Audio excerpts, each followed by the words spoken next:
প্রিয় দেশবাসী, শিশু, কিশোর কিশোরী, তরুণ তরুণী, ছাত্রছাত্রী, নারী পুরুষ, নবীন প্রবীণ, আপনাদের সকলের প্রতি আমার আন্তরিক সালাম ও শ্রদ্ধা। আসসালামু আলাইকুম।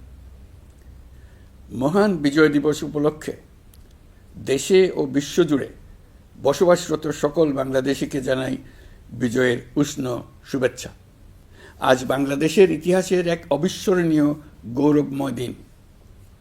1971 সালে 9 মাসের রক্তক্ষয়ী মুক্তিযুদ্ধ শেষে এই দিনে আমরা পাই কাঙ্ক্ষিত বিজয়ের স্বাদ।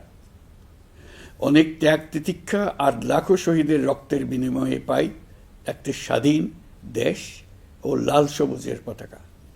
গভীর শ্রদ্ধার সঙ্গে স্মরণ করছি মহান মুক্তিযুদ্ধ সহ স্বাধীনতার জন্য যুগ যুগ ধরে লড়াই সংগ্রামে যারা আত্মত্যাগ